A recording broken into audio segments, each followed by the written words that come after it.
Alright,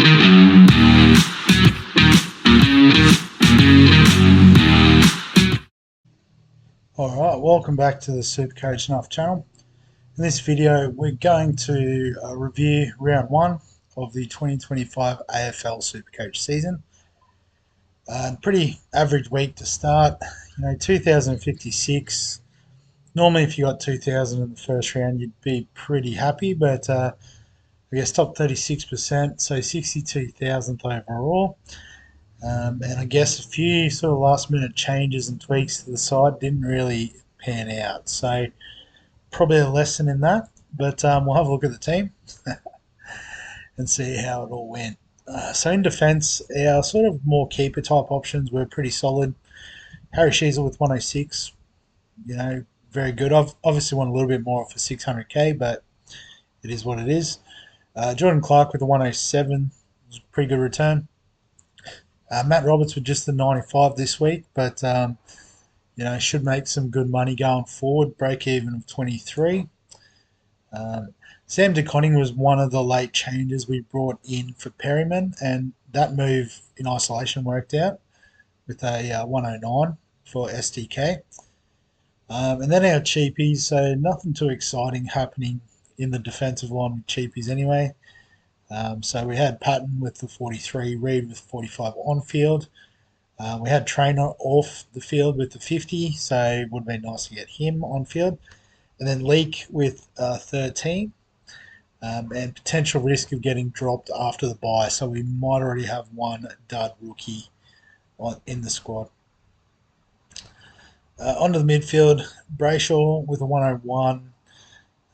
Again, close to 600, want a little bit more, but we'll cop that.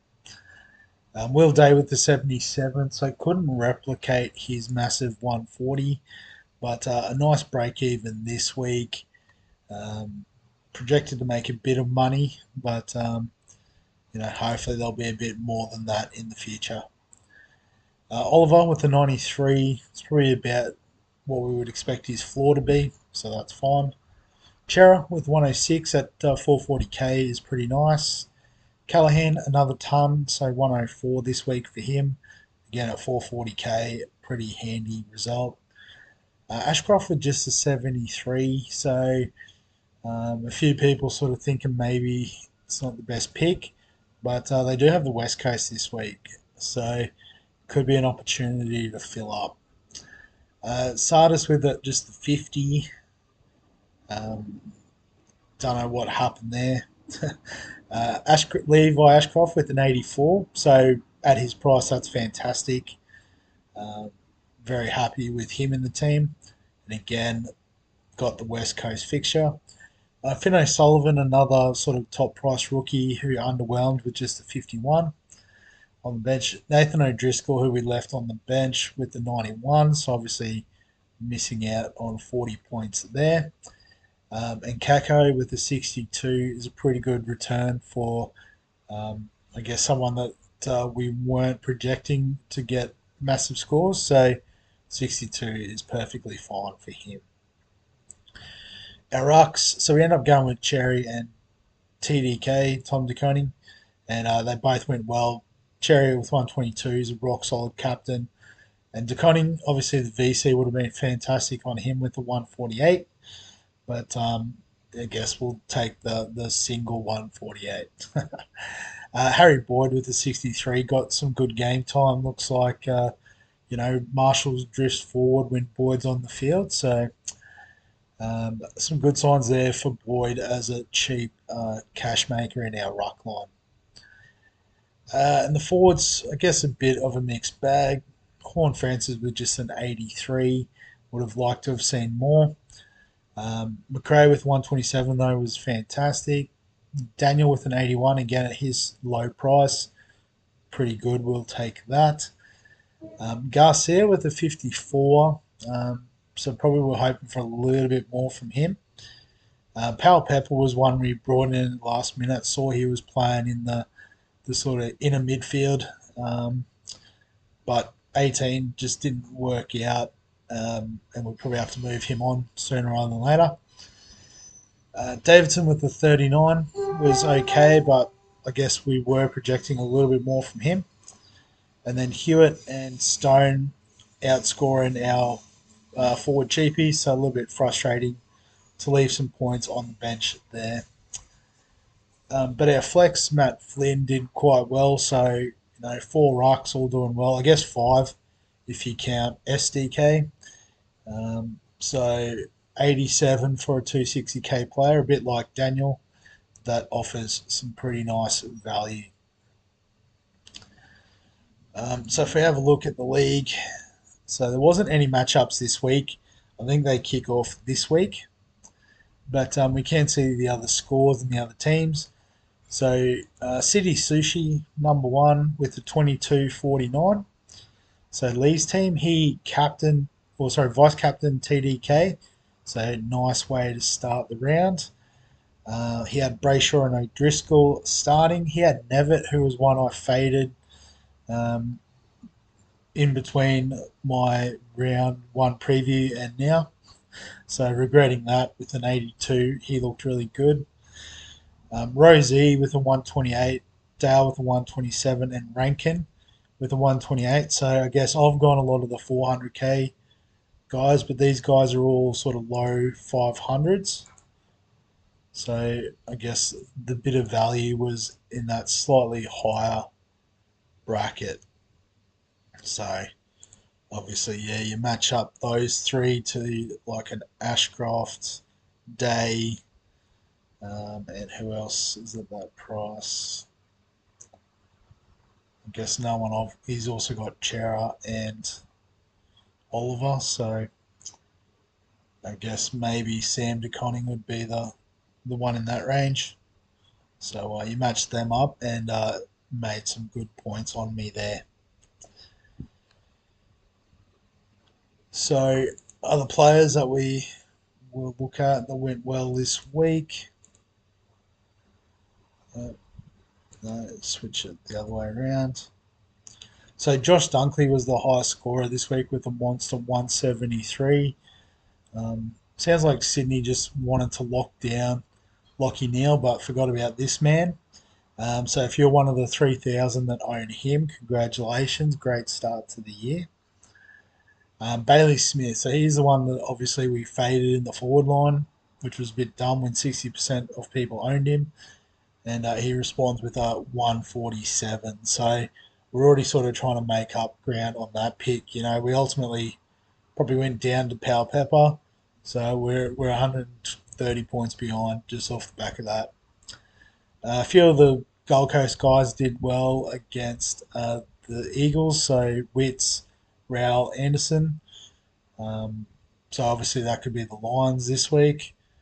So Dunkley could go massive again, but not a reason to panic and get him in. Zorko did pretty well also with a 139. I guess probably haven't considered him just because of his age. He's like 36, but still doing the business. Um, Jack Ross don't know too much about, but a 134 for 850 owners is a pretty nice return. Houston, Gorn, pretty popular options of the past, both scoring well. Whitfield, I guess, is one that a few people sort of think about every year. Currently 13% of teams. Tuke Miller also filling up. So I looked at the score. I think it was about half time, and Rowell and Anderson were up there, but Miller was way down. So he must have had a big second half. 128 is fantastic. Rosie, Rankin, Dale, we've talked about. McRae, we've talked about. Holmes, pretty popular defensive option at 530. So lots of great options at that low 500. Maybe that's where we should have targeted. But I guess no super cheap options. McStay at 260. I think Collingwood just had a really good game. Do they play Port? I'm trying to remember. Memory's not that good, but yeah, it was pretty one-way traffic from memory. Um, Vandermeer had a good game against North, 115. But I don't know if any of these 200k type options like Ned Long Scored 30 in round one, so don't know how reliable that 113 is this week. Friday was a fairly popular option for defender, only 8.3% owned, but 109 at 370 is good value. Sicily, so I faded Sicily and he responded with a 109. So again, another low 500k option. And then we're starting to get down towards double digits, so we won't concern ourselves too much with that. In terms of break evens, so we do have a couple of teams from opening round that will play their third game this week. So I think it's Sydney and Collingwood are the two. GWS and well, the Gold Coast don't even have their second game with the cancellation. So GWS, you can wait till next week, or you can see someone like Ethan Reid turning up again. Probably more of the opposition than the player himself. But I take Corey Warner with a negative 39, 148k in the forward line. Um, from what I've seen, pretty decent job security. But obviously, they have the bye next week, so you would need to consider that with him or any other of these trade ins, like if you trade in Patton, if you trade in Long, um, Lockie Keefe. I think the regular ruckman there, Briggs, has been out injured, so I don't know what his job security is like. But we're pretty sorted in the ruck line. And then we get into a couple of the cheap guys from the first game. So Constanti and Hall, a couple of nice forward options at 120k. Lindsay and Nevitt, probably two popular midfield options.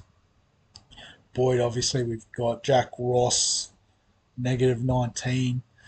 But I guess these sort of guys, I'd want to have another look just to confirm this is the scoring, and I guess it's not this price tag is the scoring. Couple of more cheapies from Melbourne, so it might be an opportunity there. McStay, so you can see his first game was what 43. So again, I think it was a one-off, maybe an avoid. Still a few negatives. Bice is an interesting one. Obviously, goes this week, then has the bye next week. But if he was to play his third game, he might be an option for Leak if the rumours that he might be on the out is true. You know, we don't have a lot going on in defence for rookies. Yeah, and then we're starting to get pretty close. So you can see Bailey Smith, Finn Callahan, both with negative break even. So Callahan, you can wait a week. You can wait a week with Smith too, but I think he is more likely to replicate this than some of the other options we've seen. So I guess what that means for my team this week is we do have a bit of cash, almost 200k, and in an ideal world, it would just be one trade of Pal Pepper up to Bailey Smith. But I'm sure, as you'll see in just a minute, we're about 14.5k short. So do have to do two trades.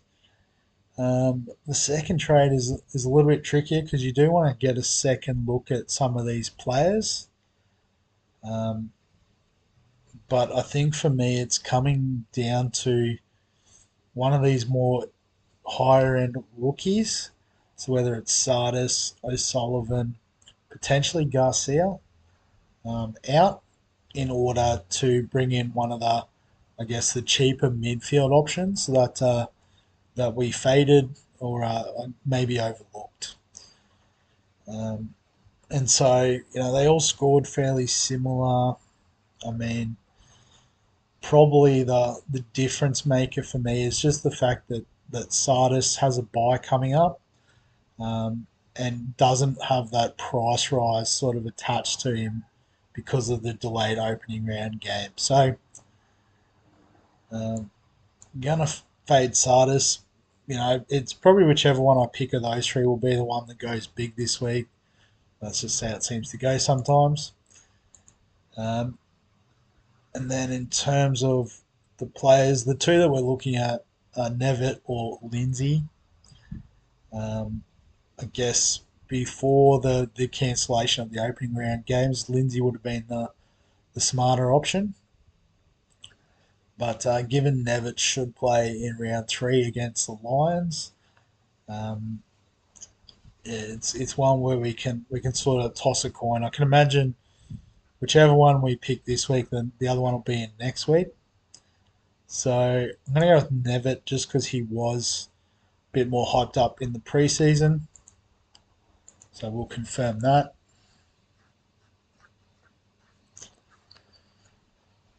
So with those trades, forward line looks a little bit more respectable as well, which is nice. And then, also Nevitt in the midfield is probably the right move as well. Um, I guess potentially could use the boost to do something like O'Sullivan to Lindsay, but we'll give him another look. As I said, whichever one of those guys you trade out will probably be the one that goes big this week. So I will try to hold and have a second look. But in terms of setting up our team, Callahan's on the bye, so Driscoll comes in. And then because we've got these three guys on bye, um, and also it is best 18, so we can be a bit adventurous with the loopholes. So basically, I guess just to explain for newer players, top best 18 means that we normally have 23, out of which you lose your lowest score and you only get the 22.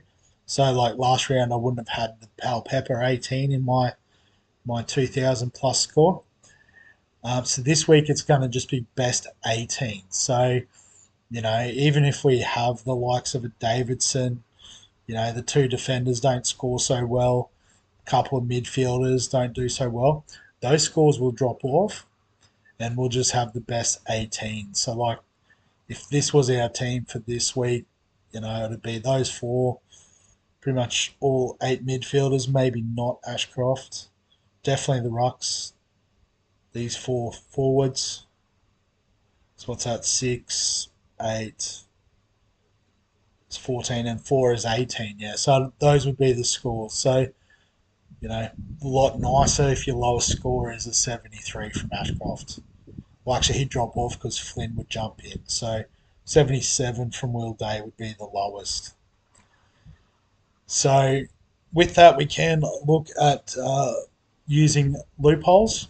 So I guess the more common one is the VC loophole, and that's where you have a player that plays early in the round. So TDK is a classic example of that. And so then if he goes well, one of these guys becomes the captain. Right, and we swap out one of the players. It'll probably be Leak, and we swap out a Reed or something like that. But we can also use these emergency loopholes. So how this works is we'll do it for the defensive line. So we've got Patton, Reed, Trainer. All right, so if we have a look at those three, it looks like Essendon play first, and then Richmond, and then Sydney last. So what we do, actually, I've got it the wrong way around, is we put Reed in the emergency. Well, given that they play close together, I think, yeah, we'll do it this way. We'll do Reed. So if Reed scores really well, what you do is you take Patton out, you swap Leak in, and then because Leak's not playing, we do get Reed's score as part of our 23, which then creates our best 18. So it's like having two bites at the cherry in terms of picking the right rookies. So it's a bit more of an advanced strategy, but it can be useful, and particularly this week when you can sort of play for a bit of upside there. So we'll do the same thing with the midfield because we've got O'Driscoll, Ashcroft. We'd probably play, so it could be between Nevitt and O'Sullivan. Nevitt plays on Saturday, whereas O'Sullivan plays on Sunday. So we'll swap them around. So Nevitt, we'll see his score. If it's like an 80 again, well then O'Sullivan just gets swapped with Callahan. Nice and simple. Um, Same sort of deal with the forward line. We've got Stone as our loop option. So Who plays first? So Hewitt plays last. Davidson plays before.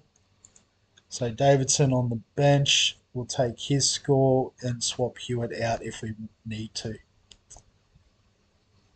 Yeah. So a few options there, and obviously as well, if TDK goes off on Thursday night, we might lose a loop. But like I said, it'll probably leak in the defence, just because we'll take Reed's score that way, or maybe Stone.